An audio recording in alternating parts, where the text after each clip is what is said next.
Contra Dante Alighieri, o poeta do Empírio.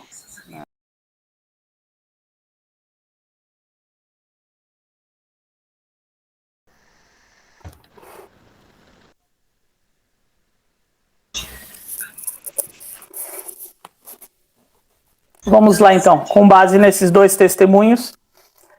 Em termos assim, de traduções, né? Se for para comprar, alguém falou por escrito que leu o Inferno, é isso, Elton? Boa, que é a primeira parte, né? Em termos de tradução, no Brasil tem algumas bem conhecidas, né? Talvez a mais conhecida seja do Vasco Graça Moura, que ela é bilíngue, só que é português de Portugal. Uma outra que a gente encontra com facilidade é do Cristiano Martins. Ele fez uma proposta ali de... A musicalidade, as escolhas estéticas que ele fez aproximam de Camões, dos Lusíadas do Camões. Então, para a gente fica algo um pouco mais familiar. Ó, o Elton mostrando uma aí. Essa é a do Graça Moura, né?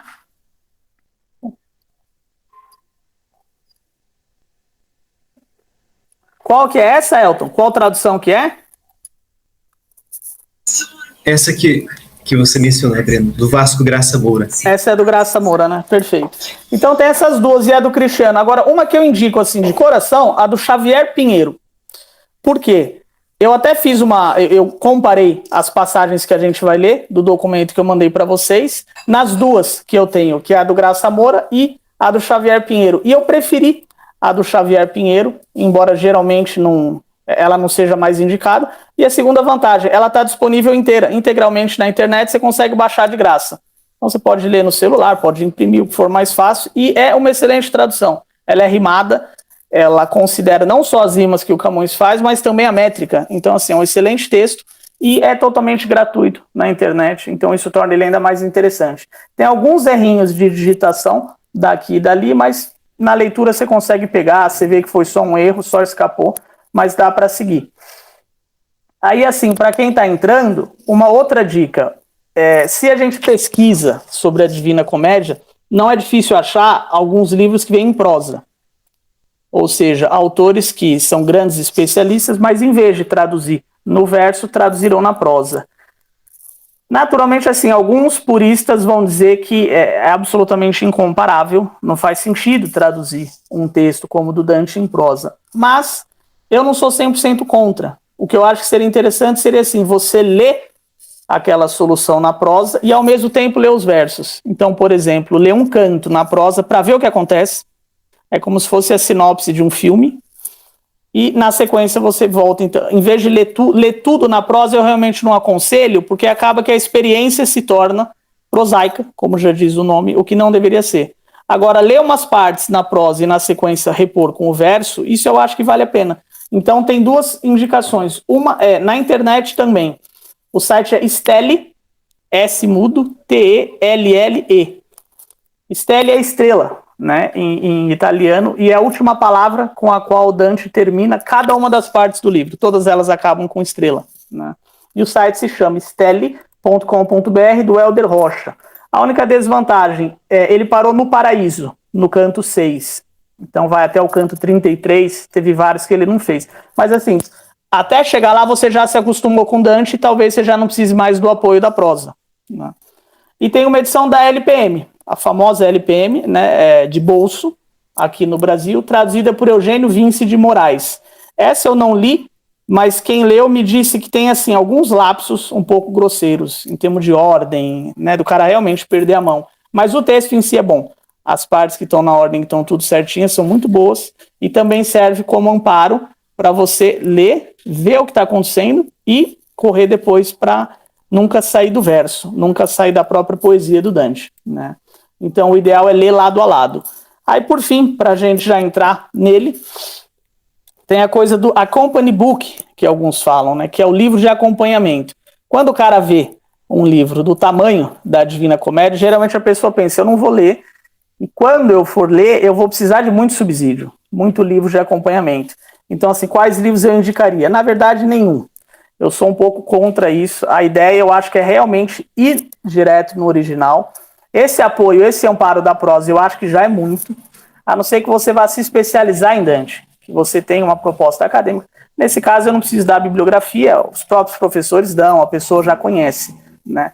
Então, assim, se você tem essa necessidade, tem um único livro que eu indico, que não é para aprofundar nos temas, na cosmovisão do Dante, para se tornar um especialista, mas para entender a biografia, que é o da Barbara Reynolds, que saiu pelo Brasil aqui, foi a editora Record que fez, e ali ela aborda realmente assim, a biografia definitiva dele, né? Tem 500, 600 páginas do livro, mas aí, de novo, se você sente que você não vai chegar nem na metade da biografia, vá direto para Dante, vale a pena, né? E se você tiver muito fôlego, realmente pega a Barbara Reynolds, vai tocando junto, alguma coisa assim.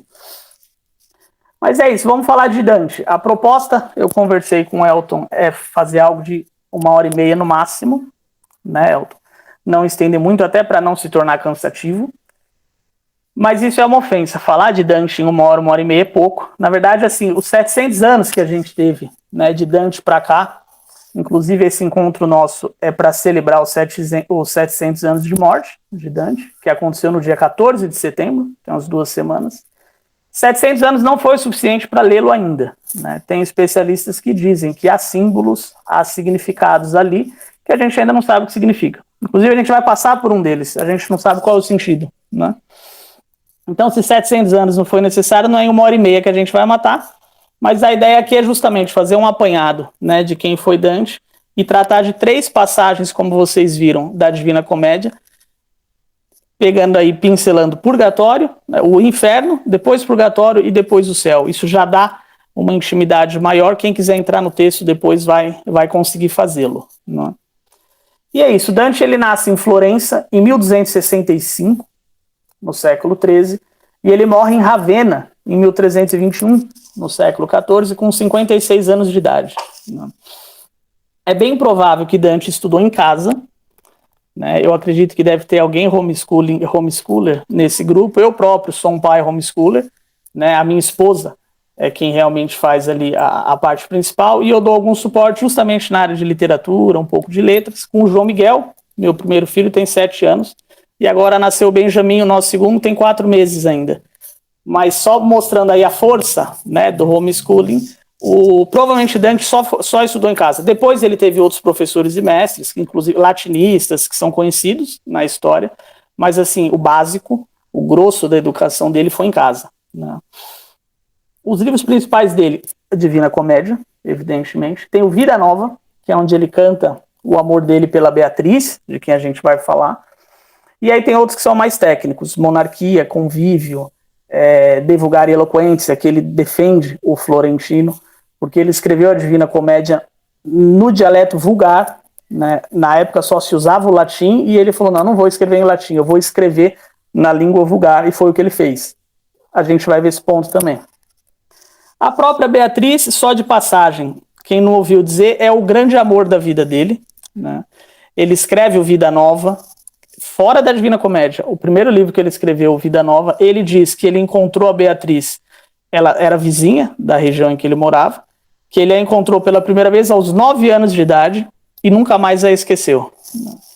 E esse número em si já é significativo. Em Dante tudo é significativo, né? 9 nada mais é do que o múltiplo de 3. E 3 é a Trindade. A gente vai ver isso quando entrar na Divina Comédia. E depois ele teria visto ela, misteriosamente, a segunda vez que ele a vê na vida é aos 18 anos de idade, que é um múltiplo de 9. Então a gente não sabe se ele está, né, falando de uma Beatriz real. Certamente, se a Beatriz existiu, ele a idealizou muito, sendo que alguns especialistas chegam a duvidar que ela tenha existido, né? O contexto político da época é muito importante, né? A Itália não tinha o mapa de hoje, então era outra configuração, o sistema político também era muito diferente, não era centralizado, e você tinha 2 facções, que era a dos guelfos e a dos gibelinos. A dos guelfos é a da família de Dante, ele nasce numa família de guelfos, e ele ainda vai para uma ala um pouco mais radical, que era dos guelfos negros, e é isso que vai ocasionar o exílio dele. Então ele nasce em 1265, e depois ele vai ser exilado em 1304, né? E ele nunca mais volta, por isso que ele nasceu em Florença e morreu em Ravenna. Ele não volta mais para Florença, ele passou a vida dele esperando o perdão da intriga política, e de fato assim, o perdão não veio. né? Tanto que, até hoje, os restos mortais dele se encontram em Ravenna, e Florença já tentou reclamar politicamente os restos mortais dele e não conseguiu, não foi atendida. Então não mandaram de volta e ele está enterrado ainda hoje em Ravenna, de modo que tem um túmulo, um mausoléu para ele em Florença, só que está vazio, né? O corpo dele não está lá. Esse dado do exílio dele é um dado bem importante, né? Aí sim, militarmente, Dante, assim como Camões, né, como muitos da época, ele foi soldado, lutou, de fato participou de pelo menos uma batalha, né, cavalo, escudo e espada mesmo, em 1289. Então ele tinha 24 anos de idade quando ele participou presencialmente, fisicamente, de uma batalha, né? E aí sim, só falando do exílio dele, um dado interessante. Ele foi exilado, ficou esperando perdão. Ele foi sem a mulher e os filhos. A mulher dele, que não era Beatriz, ele não se casou com ela, ele se casou com outra. Provavelmente foi um casamento arranjado. Ficaram em Florença. Só que quando ele é expulso de Florença, eles juntam todos os escritos dele e mandam para ele. Isso foi feito. E foi lá que ele iniciou a Divina Comédia, né? Entre outras produções.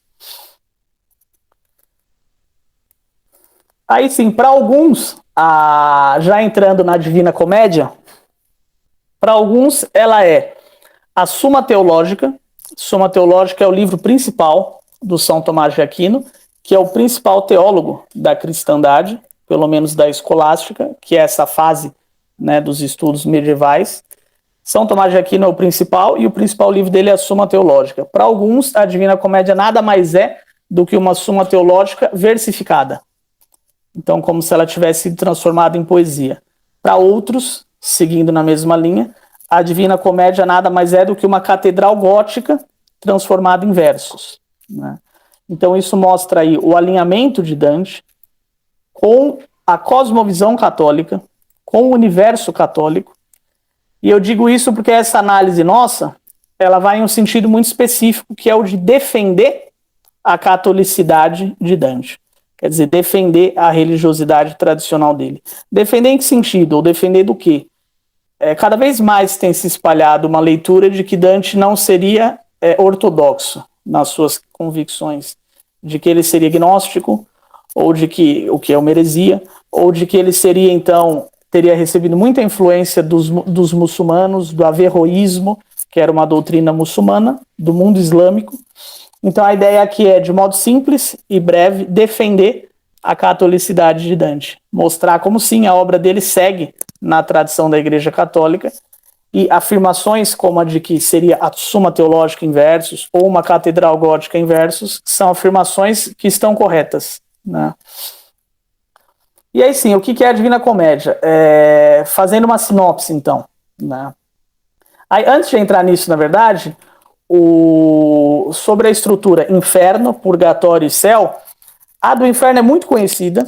Também é muito comum ver pessoas que já leram o inferno, talvez até porque seja a primeira parte, né? Então ocorre às vezes de você começar e não terminar, aí você diz, eu li o inferno, né?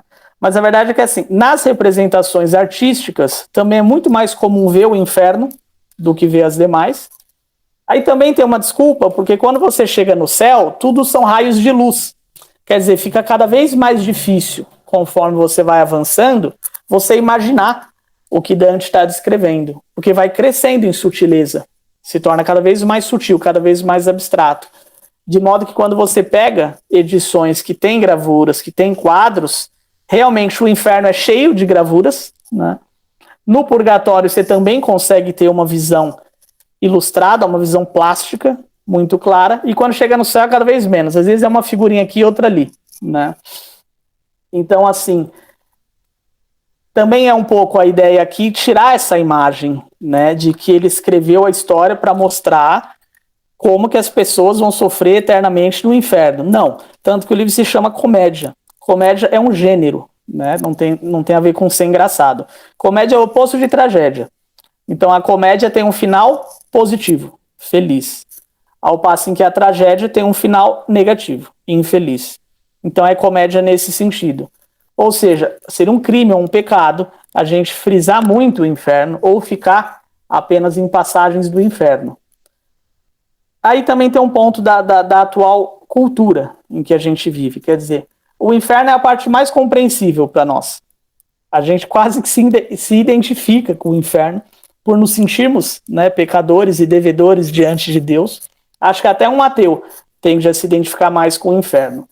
Já o purgatório, ele é mais lírico, já ganha muito mais beleza do que no inferno, não só pelo ambiente, mas pela escrita, tô falando do estilo do Dante, e já tem uma demanda mais teológica, já é um pouco mais exigente de compreender. Quando chega no céu, realmente, o céu hoje ele é quase incompreensível, né? Se você pegar aí professores formados, às vezes especializados na área, até para fazer esse bate-papo nosso, eu retomei algumas leituras que eu tinha feito. Você vê grandes estudiosos, falam 3, 4, 5 línguas. A pessoa é especializada em Dante, quer dizer que ela passou a vida inteira falando de Dante. Ela fez uma carreira acadêmica focada em Dante. Você pode viver uma vida inteira, né, voltada para Dante, e muitas vezes alguns detalhes escapam.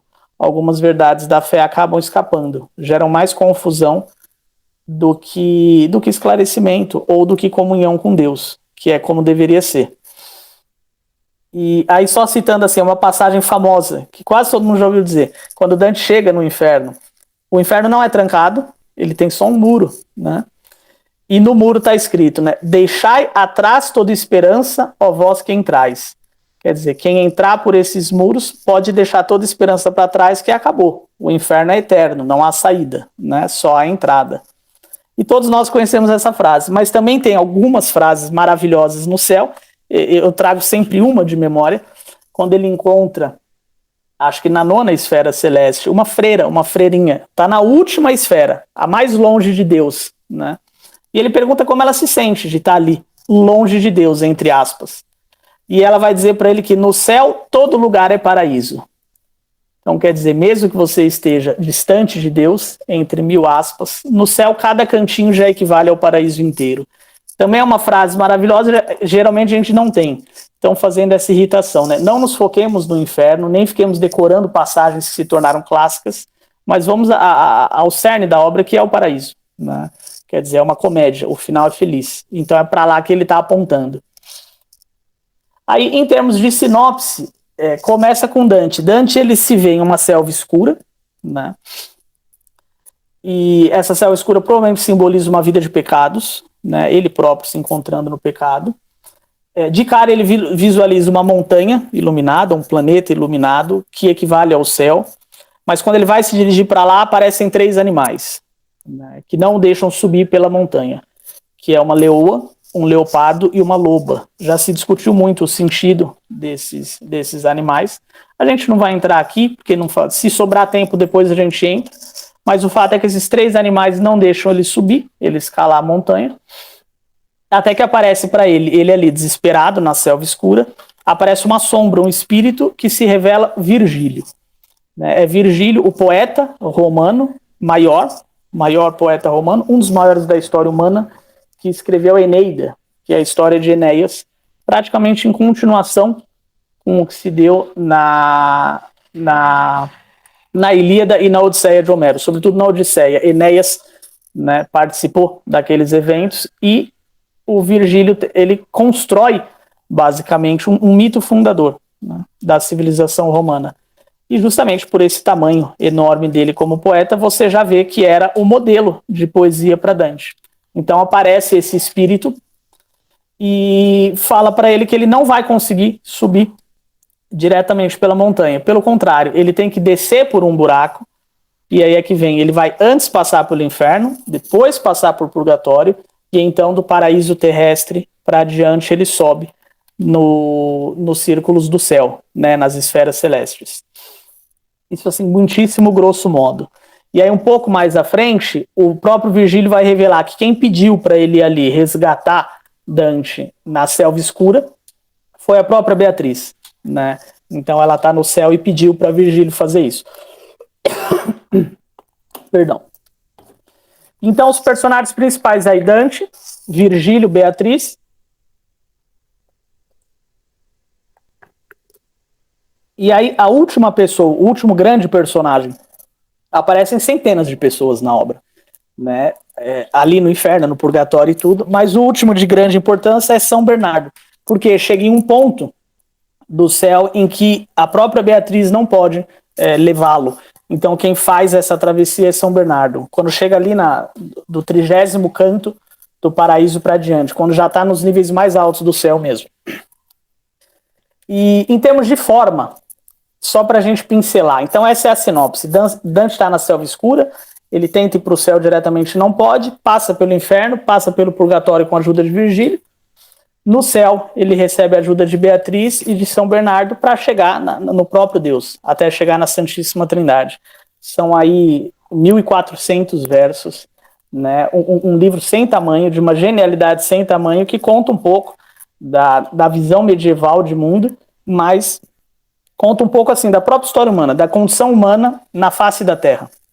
Quer dizer, todos nós estamos ali, né? O protagonista da obra, inclusive Dante se colocar como protagonista é interessante, né? O normal era como um Enéas, que era um herói, ou como um Ulisses, que era um herói, né? E seria o normal de uma épica, de uma epopeia. Dante põe a si mesmo, e ele que é pecador e limitado, ele passa a obra inteira mostrando os próprios pecados dele, né?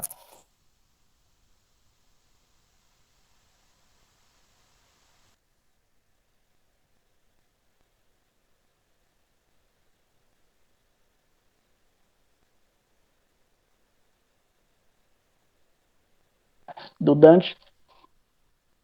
Travou um pouco, né, Elton, a conexão, mas voltou, apareceu aqui para mim, alguns não estariam ouvindo. Só para a gente ver um pouco da genialidade, aí a gente já vai para a tese, né, do nosso encontro e para as leituras. Em termos de forma, todas as três partes, inferno, purgatório e céu, cada uma delas tem 33 cantos. A não ser a primeira, que tem 34, que é o inferno, só que se você considerar o primeiro canto da primeira parte, é uma introdução. Então é como se não tivesse 34, tivesse 33. De modo que, evidentemente, esse 33 remete de novo à Trindade. O 3 representa o Pai, o Filho e o Espírito. Então cada parte do livro tem, grosso modo, 33 capítulos, e o inferno tem um preâmbulo, né? Ainda assim, se você pegar o fato de que o inferno tem 34 e os outros 33, totaliza 100. Se desse 99, teria um significado, por ser múltiplo de 3. Mas dando 100 também tem um significado na mão dele, porque é um número que representa a totalidade, né? Ademais, assim, a idade dele começa com in mezzo de caminho de nostra vita, quer dizer, no meio do caminho da nossa vida, encontrei-me uma selva escura. É o primeiro verso do livro inteiro. Esse em meio do caminho quer dizer a meia-idade. Ele tinha a idade média. Ora, na Idade Média, no medievo, né, a faixa etária, a expectativa de vida era de 70 anos. Ou seja, no meio da vida ele tinha 35. Alguns vão dizer por volta de 35, o que daria 33, de novo. Então é como se ele fizesse essa senda aos 33 anos de idade, que também é a idade de morte e ressurreição do nosso Senhor Jesus Cristo, né? Também, de novo, os três animais que eu citei, que não deixam ele seguir adiante. Os três personagens principais, que seria o próprio Dante, Virgílio e Beatriz. E sem falar a forma do verso que ele coloca, é a famosa terça rima, né? Então é um terceto dantesco, ou danteano. É uma forma que ele criou de rima. Os versos em si têm 10 sílabas, então é um decassílabo. Porém, a forma de rima que ele faz é um terceto. Como que funciona? A primeira, nesse texto que eu passei para vocês no PDF, de cara você bate o olho e você já vê. A rima dos versos. O primeiro verso rima com o terceiro de cada estrofe. E o do meio vai abrir as rimas do de baixo. Então você tem o esquema A, B, A. No próximo é B, B, C. Ou seja, B, C, B. No outro é C, D, C. Se você desenha isso no papel, você vê que é um formato que vai se irradiando. Quer dizer, ABA, aí o B sobe, BBC, aí o C sobe, CCD. Isso vai se irradiando e remete à forma estética do livro inteiro, que são círculos concêntricos. Então, no inferno, você tem círculos que vão se afunilando até chegar no meio da Terra, no meio do inferno. No purgatório, você tem uma ilha, que também é um círculo que vai subindo, e no céu você tem as esferas celestes, né? Daqui só para pintar um pouco de como a coisa é premeditada, de como nele tudo faz sentido, né? Inclusive eu não falei, mas ele começa a escrever em 1304 e ele acaba em 1321. Então ele ficou 17 anos, em média, escrevendo o livro inteiro. Parece muito, mas ao mesmo tempo, para quem estuda a área de literatura, né, Elton, é pouca coisa. Para você escrever uma Divina Comédia, se eu e o Elton e mais aqui 300 cérebros nos juntarmos por 17 anos, não sai assim nenhum rascunho de Divina Comédia.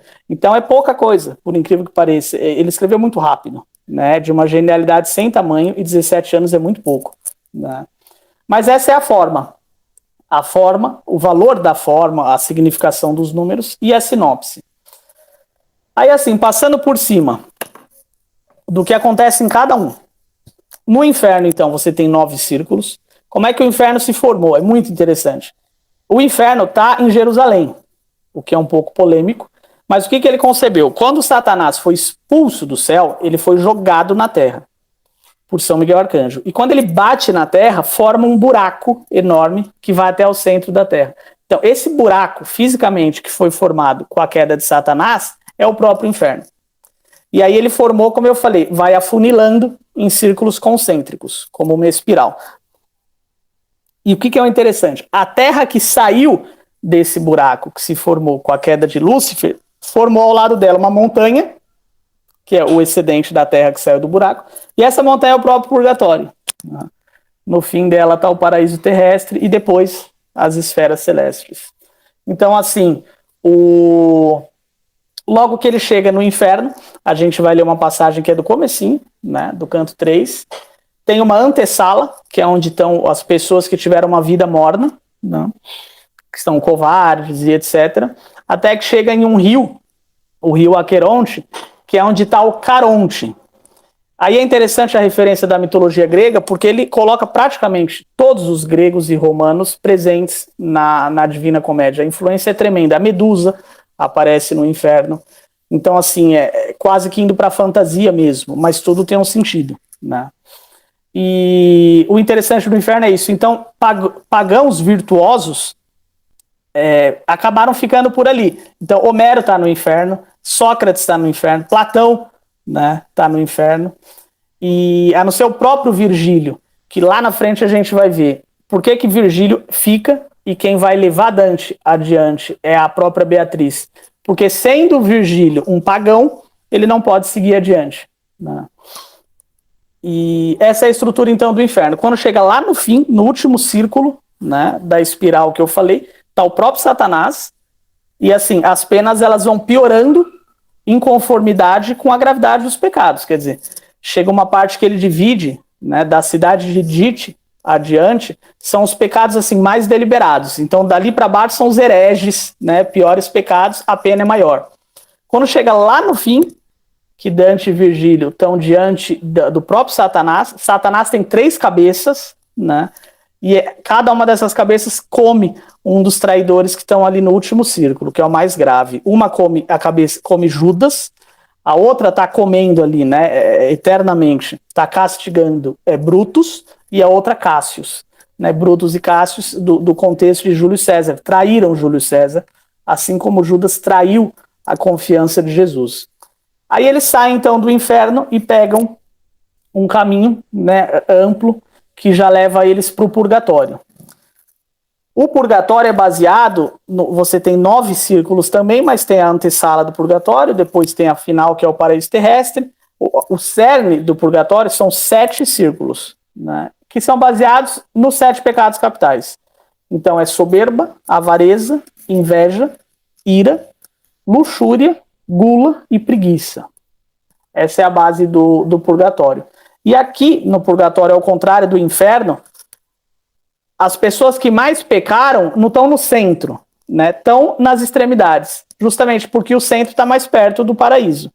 Então você tem ali no fim do purgatório, na base dessa montanha, as pessoas que mais pecaram, por assim dizer, que pecaram mais intensamente, precisam se purgar mais. Quanto mais você vai subindo nos 7 níveis, mais perfeito você está, por assim dizer, e mais apropriado, mais apto a entrar no paraíso. E aí, falando do paraíso, Ali você tem 9 esferas celestes.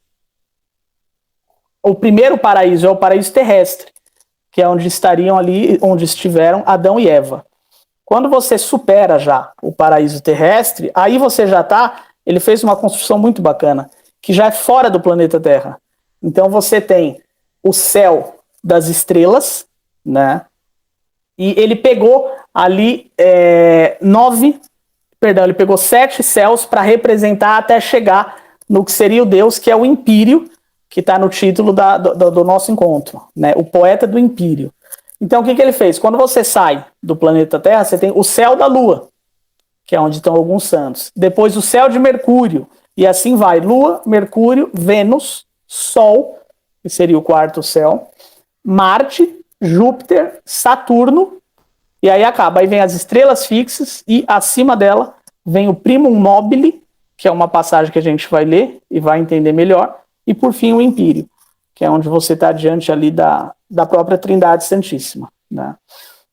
E o interessante, se lá atrás a gente tinha pecados capitais e afins, né, para determinar os círculos, aqui as esferas são baseadas nas virtudes cardeais e nas virtudes teologais. Então dá 7. Quer dizer, as 4 virtudes cardeais: prudência, temperança, fortaleza e justiça. E aí o que vai determinar os outros 3 círculos para diante: a fé, a esperança e a caridade. Essa é a tônica principal. E dá de novo certinho, 7 esferas celestes. E aí vamos então. Qual que é a ideia aqui, a tese? Né? Tendo feito essa introdução, só para a gente entender melhor. Um pouco como se fosse um trailer mesmo, né? Um trailer do que acontece dentro desse universo dantesco, ou universo danteano. Como eu disse, a ideia é defender a catolicidade de Dante.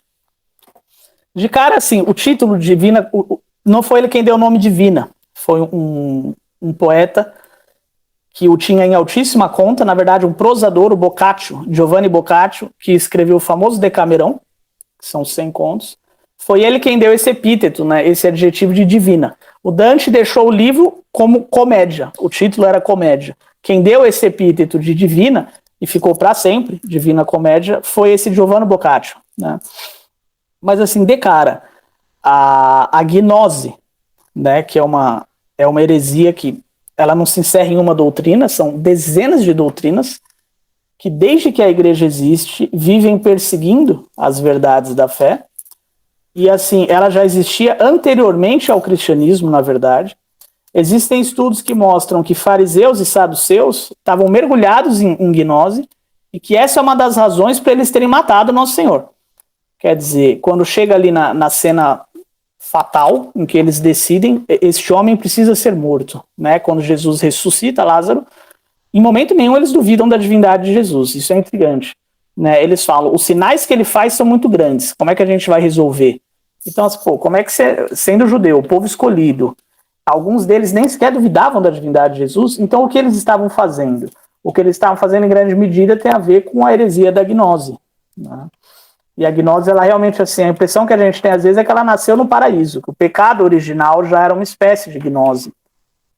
E como esse povo eu falo porque eu já fui membro de uma sociedade gnóstica daqui de São Paulo, do Brasil, na verdade, que é a Sociedade Brasileira de Eubiose, e eu me converti em 2011. O meu batismo foi em 12 de junho de 2011, fez 10 anos há pouco, e desde então eu nunca parei de estudar, né?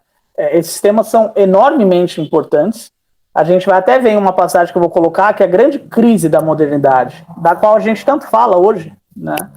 Na verdade, assim, tem a ver com a gnose. O que aconteceu foi que a Igreja Católica perdeu a sua hegemonia cultural e, no lugar, sociedades secretas simplesmente tomaram cada vez mais a influência, utilizaram-se do protestantismo, né, com Martinho Lutero, para diminuir a autoridade do Papa e cada vez mais secularizar a sociedade, né?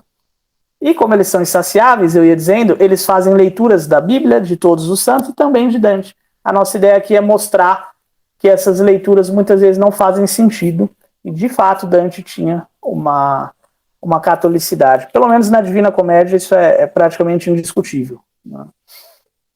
E assim, o próprio Dante ele dizia que existem 4 tipos de leitura que você pode fazer em qualquer livro. É uma teoria do Dante Alighieri. Ele vai, sobretudo da Bíblia, ele vai dizer que existe o sentido literal da obra, existe o sentido moral, o sentido alegórico ou metafórico e o sentido místico, que alguns chamam de anagógico, que é uma palavra feia, mas quer dizer assim, um sentido espiritual. Então, por exemplo, se você pega a crucificação do nosso Senhor Jesus Cristo, ela tem esses 4 sentidos. Por exemplo, qual que seria ali o sentido literal dela? Um judeu está sendo condenado por romanos para ser morto por autoridades judaicas. Esse é o sentido literal. Quer dizer, um homem judeu está sendo condenado por romanos, porque os romanos, eles dominavam, né, os judeus, e literalmente o que está acontecendo é isso. Se a gente fosse falar qual que é um sentido moral da crucificação, isso que está acontecendo é uma injustiça. Mais do que uma injustiça, é uma fraude jurídica, porque eles tiveram que mentir para conseguir a condenação de Jesus. Então esse seria o sentido moral, na teoria do Dante. O sentido alegórico da morte de Cristo, aí já começa a explodir numa série de significações, né? Por exemplo, a do servo sofredor. Fica explícito ali que a crucificação de Nosso Senhor remete à passagem de Isaías do servo sofredor. Outro sentido alegórico, metafórico, Esaú e Jacó. Quer dizer, você pega os filhos novos, no judaísmo você tinha em vários momentos alguns mitos, algumas fábulas, algumas passagens históricas que retratavam uma história em que assim, o filho mais novo é preferido e o filho mais velho é deixado de lado. Evidentemente, esse filho mais novo era o filho mais novo de Deus, que é o cristianismo. E o filho mais velho de Deus é o judaísmo. Então, esse é um sentido alegórico, né, que está presente na Bíblia inteira e que a gente pode ver como acontecendo ali de novo. Então, está em Caim e Abel, está em Esaú e Jacó, que se traem, né, e assim sucessivamente. E aí, por fim, o 4º e último sentido com o qual você pode ler uma obra é o sentido anagógico, o sentido místico, o sentido espiritual. No caso de Nosso Senhor Jesus Cristo, por exemplo, qual que seria o sentido espiritual da morte dele? A salvação da humanidade inteira. Quer dizer, esse é o grande sentido do que está acontecendo ali. Então, assim, a gente consegue identificar na própria Divina Comédia todos esses 4 sentidos, né, que estão presentes em toda grande obra, toda obra de grande envergadura. Mas eu citei isso com alguma ironia, porque eu não vou usar nenhuma dessas 4, na verdade. Eu vou aplicar uma outra leitura, que a gente pode chamar de leitura cosmovisiva. Quer dizer, qual que era, afinal, a cosmovisão de Dante? Para a gente ver como, de fato, ele é católico. Eu tenho aplicado essa leitura no meu trabalho de licenciatura, né, de filosofia, e já apliquei ela a alguns poetas que estão vivos e que são grandes poetas, senhores, 80 anos de idade, para ver se a coisa funcionava mesmo, né?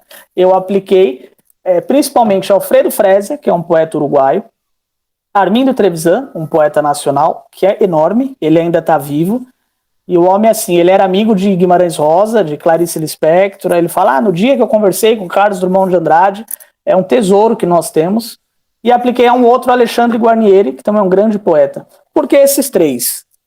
Cada um deles tem uma cosmovisão diferente. E aí a gente entra na tese aqui, que é a seguinte: o que são essas cosmovisões que a gente vai tentar apontar em Dante? Pensa o seguinte, em cima de tudo, como se fala em filosofia, no conjunto das possibilidades universais, lá no topo você vai encontrar o próprio Deus, que a gente pode chamar assim, o ser com S maiúsculo, né, em total transcendência. Diante desse ser, diante de Deus, nós seres humanos, e sobretudo poetas, filósofos e escritores, só podemos ter 3 cosmovisões, só podemos ter 3 posturas possíveis. Ou você afirma esse ser, é a afirmação do ser, a afirmação de Deus, ou você faz uma inversão, que eu já vou explicar, ou você faz uma negação. A negação é o niilismo, o ateísmo, seria uma espécie, eu vou negar, não existe uma divindade. Essa a gente vai deixar de lado, Primeiro, porque é a mais simples de todos, e segundo, porque ou Dante seria da primeira ou da segunda. E a gente vai ver que ele é da primeira, que afirma, né, o próprio ser. Quer dizer, que afirma Deus. Então, assim, dando um exemplo, o que é afirmação? Quando Deus aparece para Moisés no Monte Sinai, ele apresenta o seu nome, né? E esse nome, em hebraico, tá, né, Ehierá Xerehie, com perdão da pronúncia, que eu não tenho ideia de qual seja, mas é assim que se escreve. Ehie Asher Ehie, que é nada menos que eu sou aquele que sou. Essa fórmula é conhecida de todos nós. Então, eu sou aquele que sou é indiscutivelmente uma afirmação do ser absoluto. Quer dizer, o ser é aquilo que ele é. Esse seria um exemplo. A afirmação do ser, que é o que a gente pode chamar de realismo. Então, você está afirmando a realidade do ser. Essa é uma cosmovisão, o realismo. O que é a segunda? Da qual acusam Dante, inclusive. Seria o dualismo e não o realismo. Por que o dualismo? Porque em vez de você dizer que existe um ser absoluto, no caso a gente está falando da Santíssima Trindade, que ela controla todas as coisas desde sempre. Em vez de você dizer que existe esse ser absoluto, você vai dizer que existe um não ser. Esse não ser não é um nada do niilismo. Esse não ser seria como um Deus impessoal. A história humana, fazendo uma nota aqui, né, ela cai nesse erro com uma constância tremenda. A gente acha que o problema do mundo, muitas vezes, ou do homem, é quando ele duvida da existência de Deus. E não, na verdade não. Duvidar da existência de Deus é algo grosseiro até. Você conseguiria, vamos dizer assim, refutar um ateu sem grandes dificuldades. Agora, um dualista já é muito mais difícil. O dualista, ele acredita que Deus existe, só que ele vai dizer que Deus é um pouco diferente do que a gente imagina. Trocando assim, em poucas palavras, o que ele vai dizer é que Deus é um não ser, não tracinho ser. Ele nega esse ser absoluto. Então imagina, Yahvé, o grande, apareceu para Moisés e disse, né, Ehierá Xerehie, quer dizer, eu sou o que sou. Os gnósticos vão chegar e dizer, não, mas não é tão simples assim. Acima desse Deus, que é o ser absoluto, existe um não ser. Por isso eu chamo de dualismo. Então, em vez do realismo, da realidade do ser, você tem um não ser que briga com esse ser. Aí, um exemplo assim, muito breve. A Bíblia começa com uma passagem, um exemplo para a gente entender o dualismo. As primeiras 3 palavras da Bíblia são Bereshit bara Elohim, que é o famoso, no princípio Deus criou o céu, a terra, tudo que nela havia. Dentro da nossa tradição está muito simples. No princípio, Deus criou. Os gnósticos, e aí de novo, antes de Jesus, já existia uma corrente judaica que fazia essa leitura que eu vou dizer agora, que é a da Cabala. Eles vão dizer, não, Bereshit bara Elohim, não quer dizer no princípio Deus criou, quer dizer o princípio criou. Ou seja, o princípio, com P maiúsculo, o princípio criou Deus, criou o céu, criou a terra e etc. Ou seja, como se houvesse um princípio, um não ser acima do nosso Deus, que é a nossa Santíssima Trindade, que é totalmente impessoal. Ele não tem inteligência, ele não tem vontade, a gente não pode conhecê-lo, né? E esse é o maior exemplo, então, e de novo, já existia antes do cristianismo esse tipo de leitura. Continua existindo depois do cristianismo. A Igreja de Cristo consegue conter esse tipo de heresia durante 15, 16 séculos. Quando chega o protestantismo, ela não consegue mais. Eu não estou dizendo que os protestantes são gnósticos, propriamente ditos, porque eles fazem um esforço de permanecer na leitura da Bíblia. Ao passo em que os gnósticos não têm critério. Ele vai pegar um evangelho inteiro e falar, não, Paulo está errado em tudo, joga fora. Quem está certo é Tiago. Então, não tem critério, é bagunçado, por assim dizer. Mas os protestantes têm sim. E eu também já fui protestante. Eu nasci em uma família de testemunhas de Jeová. Hoje minha mãe é presbiteriana, calvinista. Mas os protestantes, eles têm esse traço. Vários traços, na verdade, de gnose. Eu não acho que eles sejam, né, oficialmente gnósticos, por assim dizer, mas certamente a gnose influenciou sobretudo a mentalidade do Martinho Lutero, em vários pontos, e o mundo vai se transformando cada vez mais nas convicções gnósticas, a partir disso. Então é isso, essa é a leitura que a gente vai fazer do Dante. Você tem 3 posturas possíveis diante do ser. Ou a afirmação, ou a inversão, ou a negação. A negação do niilismo, do ateísmo, a gente deixou de lado. E aí qual que é um ponto interessante, fundamental, na verdade?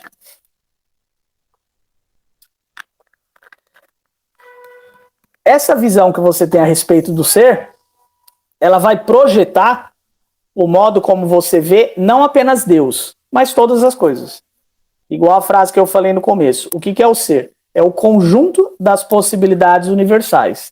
Então, se você disser que lá no topo existe um ser absoluto, como a nossa Trindade, isso vai mudar a sua visão de Deus, também vai mudar a sua visão de mundo e também vai mudar a sua visão a respeito do homem.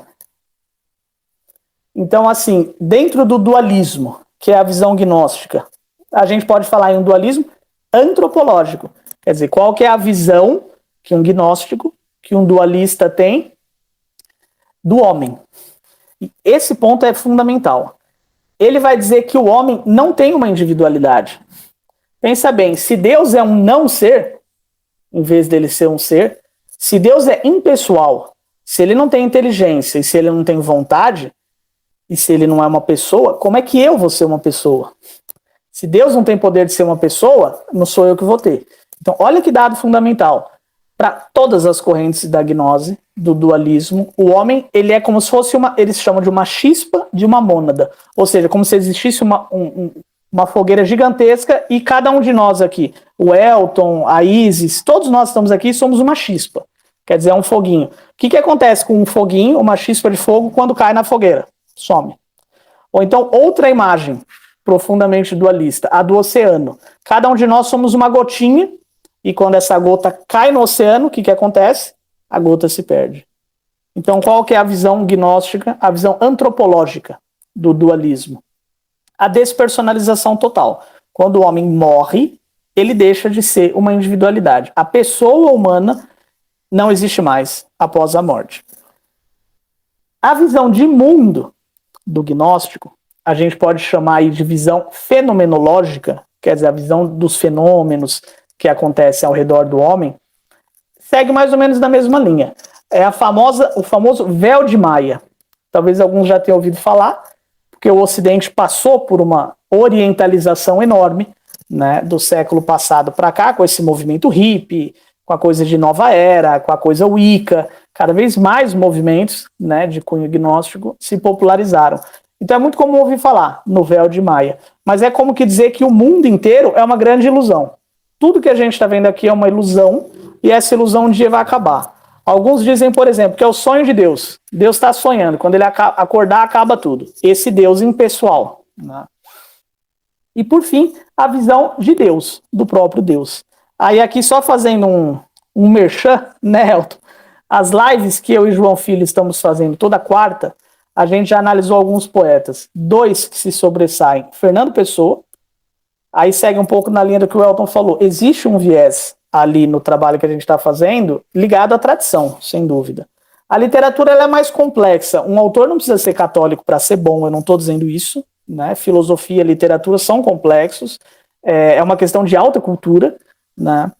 Mas a gente sempre dá uma puxada para esse sentido. O Fernando Pessoa, o famoso poeta português, que é um monstro, né, da poesia, ele era dualista. Imagine, com 20 e poucos anos de idade, ele já dizia que ele tinha uma ânsia de coisa indefinida. E ele falava de um além-Deus. Olha que coincidência. Então, de novo, você tem um Deus mais acima desse Deus que a gente conhece, do Deus inteligência, do Deus vontade, do Deus judaico-cristã, em suma. Existe uma outra força que a gente não pode conhecer. Fernando Pessoa era alinhado com isso já assim já na mocidade, por volta dos 20 anos de idade. E até o fim da vida ele vai ser. Outro exemplo que a gente analisou aí foi em outro dia. Jorge Luiz Borges, famoso autor argentino, também um monstro da literatura fantástica, um grande autor do século passado. Mesma coisa, segue na mesma cosmovisão. No Brasil, a gente tem exemplos. Clarice Lispector segue nessa linha. O Guimarães Rosa segue exatamente na mesma linha. Mas é mais ou menos isso, então. A visão de homem. O homem não é uma pessoa. Depois da morte, ele se despersonaliza. A visão de mundo. Tudo é uma ilusão. A natureza é uma ilusão, a matéria é uma ilusão.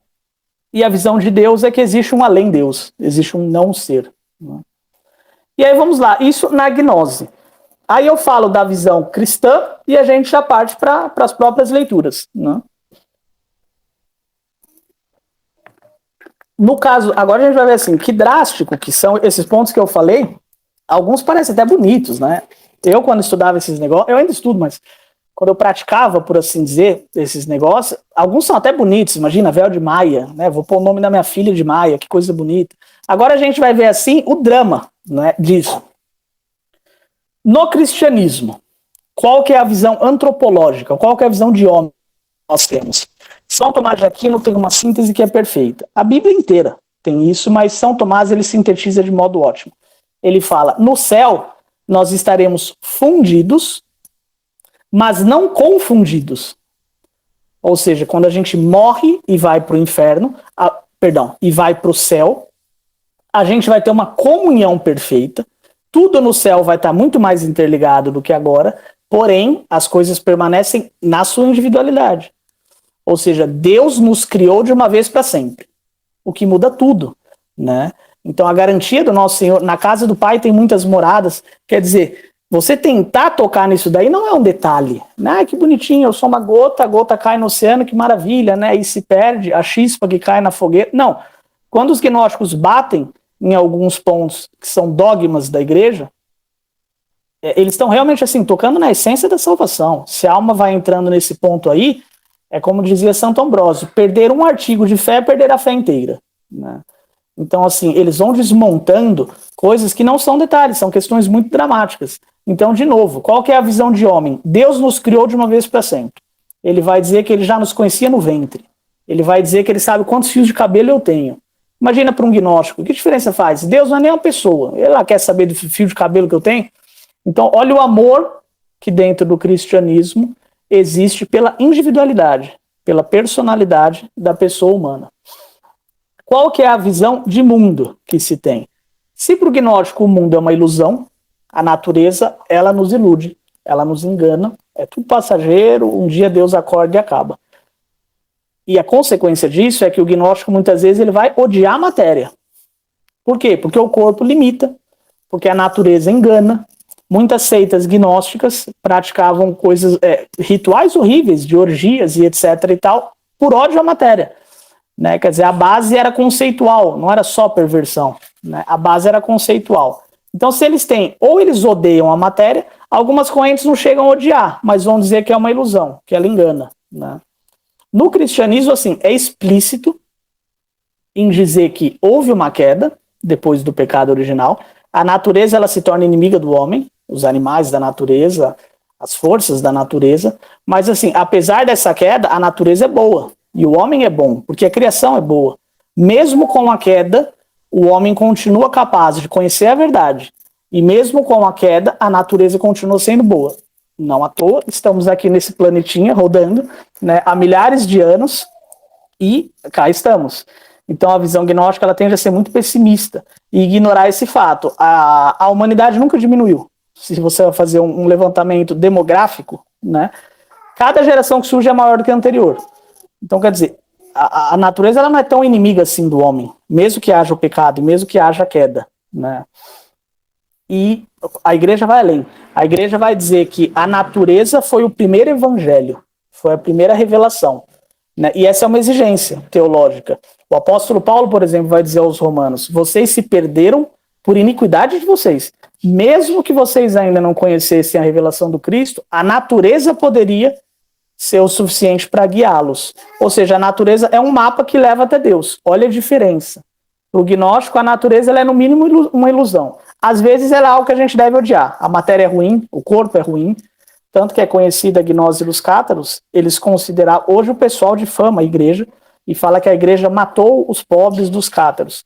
Primeiro que a igreja não matou ninguém, ela revidou, foram eles que começaram, né, a ofensiva bélica. Segundo, que eles tinham uma crença, por exemplo, de que toda mulher grávida está possuída pelo demônio.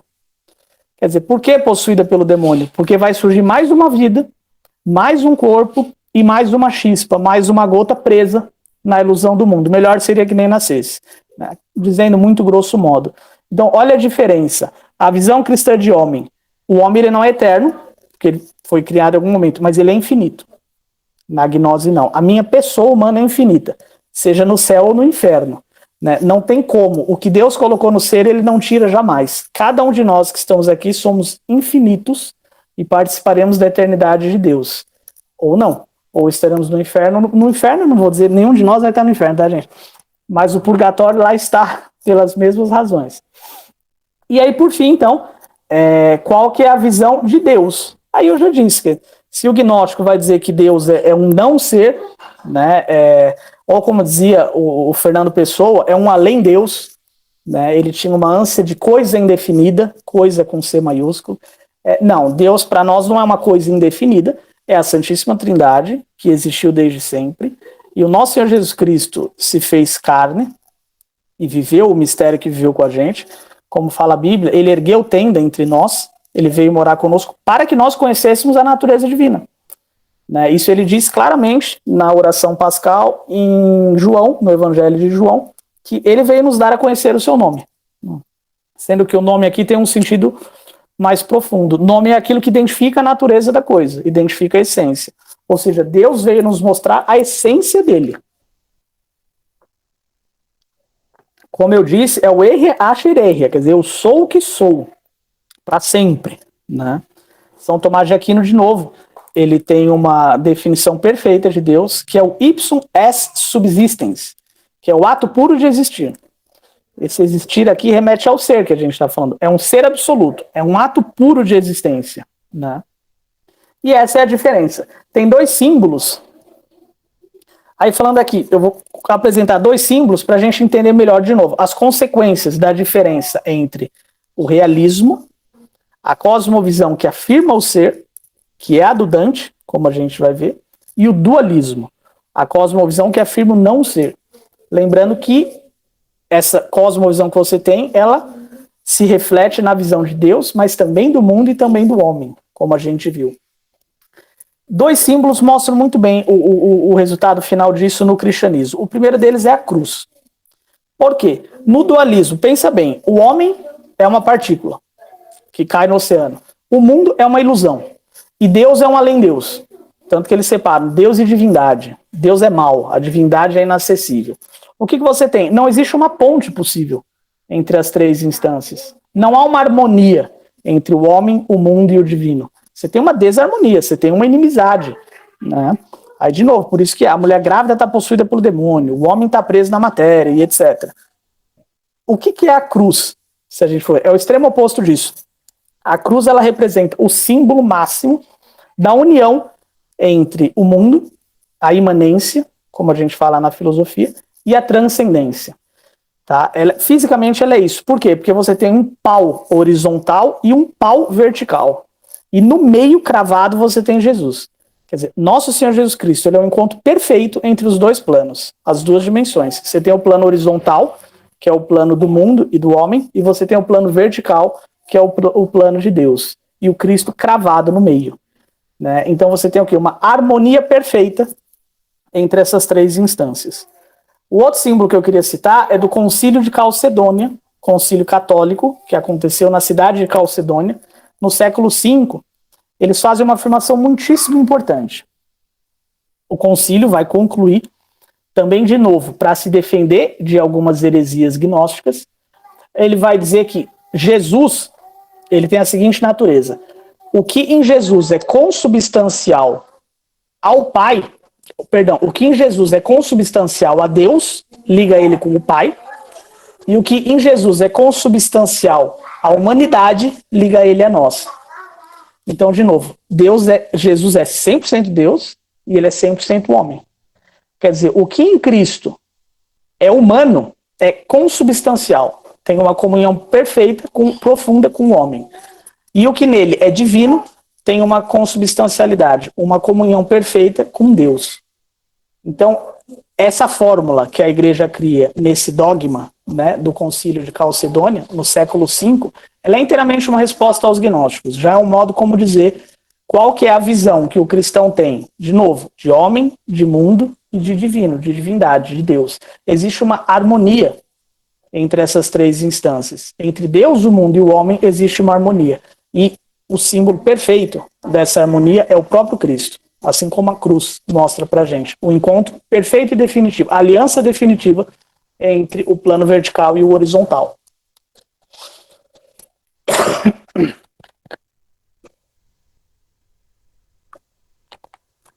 Então agora a gente vai ver como que isso se dá em Dante.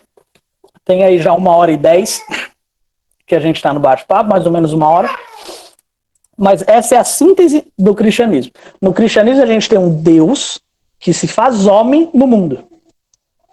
Essa é a frase máxima que representa a própria cruz, o próprio Cristo, a Bíblia inteira.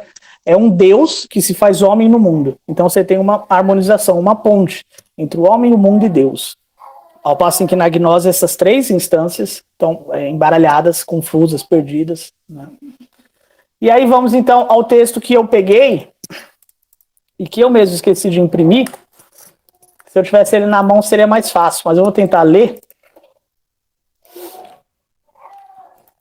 Eu tomei esse cuidado para a gente ganhar, né? Voltando ao Dante. A gente fez essa digressão teórica de uns 30 minutos e agora vamos de Dante. Dante. Né? O cuidado de pegar uma partezinha no inferno, uma partezinha no purgatório e outra no céu, para justamente a gente tentar ganhar ali a fluência, se acostumar um pouco mais com o texto de Dante e realmente assim tomar para si a missão de lê-lo, né, integralmente. Então vamos lá. Aplicando aí a tese que a gente falou, qual que seria a visão de Dante a respeito do mundo?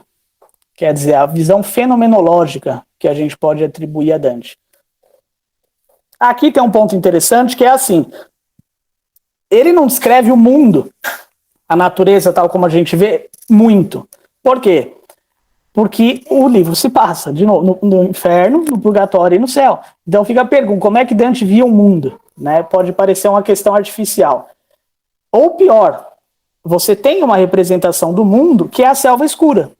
Ele está no mundo, na selva escura. Até que ele vê o céu, não consegue ir para lá, os três animais o impedem, e então ele vê o espírito de Dante. E aí poderia ser ainda pior. Falou, bom, então será que para ele o mundo inteiro é uma selva escura? O que evidentemente aproximaria ele de uma espécie de gnose. Quer dizer, o mundo é uma ilusão, o mundo é opressivo, ele é uma selva escura, a gente está tudo preso. E a saída para essa é muito simples, na verdade. Não. Por quê? Porque o Dante faz a viagem por pelo inferno, pelo purgatório e pelo céu em corpo, no corpo físico.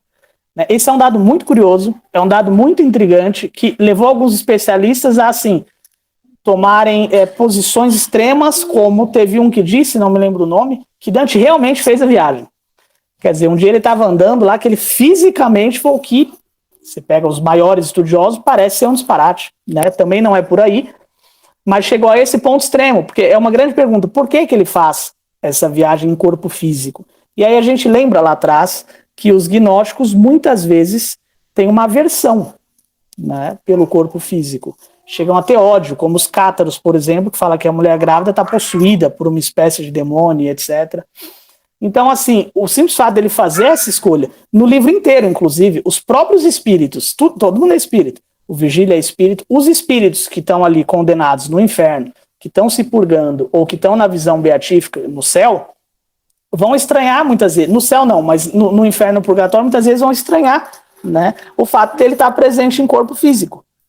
E essa é, assim, sem dúvida, uma bela resposta. Se ele fosse gnóstico, ele não teria perdido a chance de se retratar em espírito. Como que sugerindo que o espírito é mais puro, que o espírito conhece a verdade, que o corpo não tem essa dignidade, etc. Então o fato dele, só lembrando de novo, ele não descreve muito o mundo. Então, para poder mostrar qual é a visão de mundo que ele tem, a gente pode mostrar qual é a visão de corpo. Qual que é a visão que ele tem do corpo físico. E é uma visão muito positiva. Senão ele não faria a viagem inteira em corpo físico.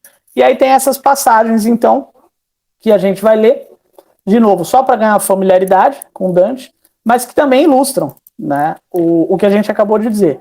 Então, no inferno, no terceiro canto, duas passagens. A primeira são os versos do verso 82 ao verso 96.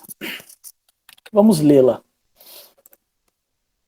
A voz narrativa, então, o eu lírico, né, diz: Eis vejo a nós em barca se acercando, de cãs coberto um velho. Ó condenados, ai de vós, alta grita levantando. Esse é o Caronte, que é o barqueiro do rio Aqueronte, que faz a travessia do mundo dos mortos para o mundo dos vivos, para o mundo dos mortos. Então, eis que vejo a barca, eis que vejo a nós em barca se acercando, de canso coberto um velho, esse velho é o próprio Caronte, e que grita para ele, né? Ó condenados, ai de vós. E aí continua, o céu nunca vereis desesperados, por mim a treva eterna, na outra riva, do outro lado, sereis ao fogo, ao gelo transportados. Então, só salientando novas rimas, né? Acercando, levantando, no meio condenados. Aí, essa que estava no meio, abre a rima principal da próxima estrofe. Desesperados, transportados, riva. No outro é viva, esquiva, ausenta, e assim sucessivamente. Mas então o Caronte fala para eles, o céu vocês nunca vão ver. Desesperado, perderam as esperanças, né? Sereis ao fogo e ao gelo transportados. Essa parte do gelo é curiosa, só de passagem, porque no fundo do inferno, onde Satanás tem, não há fogo, ao contrário do que a gente imagina. Na visão de Dante, o que existe é gelo. Né? É um ponto curioso, mas é a isso que o Caronte se refere. E segue. E tu que estás aqui, ó alma viva, de entre estes que são mortos, já te ausenta. Perdão. Então, o que o Caronte está dizendo? E tu que estás aqui, ó alma viva. Dante está vivo, né? De entre os demais que são mortos, te ausenta, quer dizer, sai do grupo dos que estão mortos, porque você está vivo. É o que Caronte está dizendo para ele. E aí Dante põe, a voz poética põe, como não lhe obedeço a voz esquiva, né, ele acrescenta, por outra via irás, ele acrescenta, ao porto, onde acharás fácil transporte. Lá passarás sem barca menos lenta. Então, Caronte não aceita que Dante siga adiante, porque ele está em corpo físico e o corpo dele é muito pesado para o barco do Caronte. Quer dizer, se Dante entrar no barco, o homem está com medo do barquinho afundar e de todos eles irem. Por isso que ele fala para ele ir por outro lugar, né, que é uma ponte que seria mais propícia. E aí ele finaliza. Ele agora é a voz de Virgílio. Virgílio diz, não te agastes, Caronte, desta sorte sequer lá onde, disse-lhe o meu guia, com G maiúsculo, que é Virgílio. Quem pode ordena e nada mais te importe. Aqui ele está se referindo ao próprio Deus. Quer dizer, Virgílio intercede por Dante e diz, não, ele está em corpo.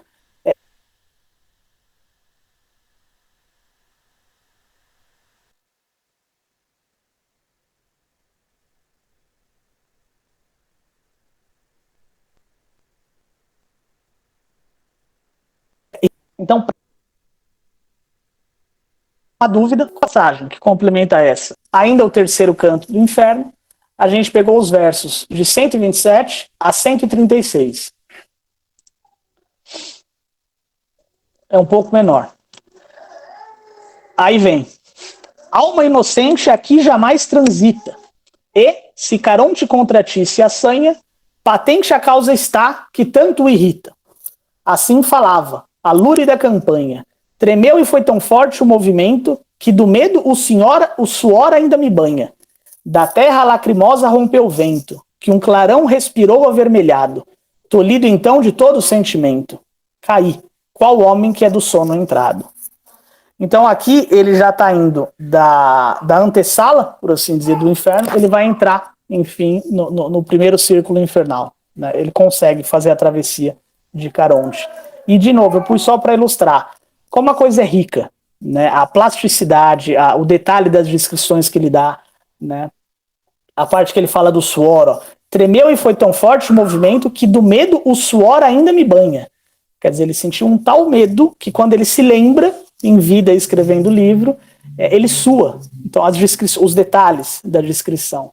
E aí, o último verso, todo canto finaliza com um verso único, ele vai seguindo o livro inteiro, o canto inteiro vem com 3 estrofes, né? É a terça rima, danteana, ou dantesca. O último verso é sempre um só. Também tem uma simbologia nisso, mas se sobrar tempo a gente vê. E a última aqui é uma maravilha. Caí qual homem que é do sono entrado. Então ele desmaia. A descrição. Ele desmaia porque ele está em corpo, o espírito não desmaia, o espírito fica acordado o tempo todo. Né? Então os detalhes do fato dele estar presente em corpo. Com isso a gente vê e consegue afirmar qual que é a visão de mundo, a visão fenomenológica que Dante tem da matéria. A matéria é ruim, é negativa? Não. Ele não descreveu o céu, ele não descreveu o mundo, a natureza, o suficiente a ponto da gente poder tirar uma conclusão, mas a gente vê que ele não tem uma visão negativa a respeito da matéria. Né? Quer dizer, ele não teria perdido a chance de se colocar na viagem em espírito, caso ele tivesse ali alguma sombra de gnose, de dualismo, de ojeriza, né, como fala, de nojo pela matéria. Ele, de fato, não tem. Né? Ele tem uma visão positiva. Aí vai o segundo ponto, o penúltimo do bate-papo, a visão que ele tem de homem. Se vocês verem, eu inverti. Seria melhor eu falar da visão de homem, depois da de mundo, e depois da de divino. Eu só inverti porque a de mundo a gente citou o inferno, para ficar na ordem do Dante. Quer dizer, inferno, purgatório e céu. Só por isso eu inverti. Mas a gente viu na visão de mundo que a matéria para ele é algo positivo, não é negativo. Agora a visão de homem que ele tem, essa já é assim muito mais refinada e muito mais importante no sentido que a gente está falando aqui. Né? Já é um argumento assim muito mais robusto. Tem uma famosa passagem já no fim do purgatório, né? A gente vai ler ali o canto 28 e o canto 33. O 33 já é o último. Né? E tem essa passagem muito famosa em que, quando você já está em fins do purgatório, antes de entrar no céu, você tem que se banhar em um rio. E aí vem esses dois rios importantes. Um é o rio Letes, que já era da mitologia grega, Letes, o rio Letes. E tem um segundo rio que foi criado por ele, que é o rio Eunoé. Também é um termo que está em grego, é E-U-N-O-E, né, com agudo, Eunoé. Então, o que ele faz aqui? Né, que interessante. E, de novo, como o ponto é liso, como é um ponto perigoso. Quer dizer, para entrar no céu, que no caso não é o céu ainda, seria o paraíso terrestre. Para sair do purgatório e entrar no paraíso terrestre, você precisa se limpar dos seus pecados. Né? E aí você toma, então, a água daquele rio, ou você se banha naquele rio e consegue se limpar. Se a gente for lembrar a explicação que a gente fez, que eu fiz de gnose e de dualismo, isso pode parecer uma despersonalização. Quer dizer, você entra em um rio para apagar os seus pecados. Pergunta, você apaga a sua memória inteira? Quer dizer, você se esquece de quem você foi? A sua vida, a minha vida, do Elton, da Isis, fica para trás? Eu não vou lembrar quem foi meu pai, minha mãe, meus filhos. Isso é um processo de despersonalização? Né? Essa é uma pergunta válida e muito importante, no sentido que a gente está fazendo.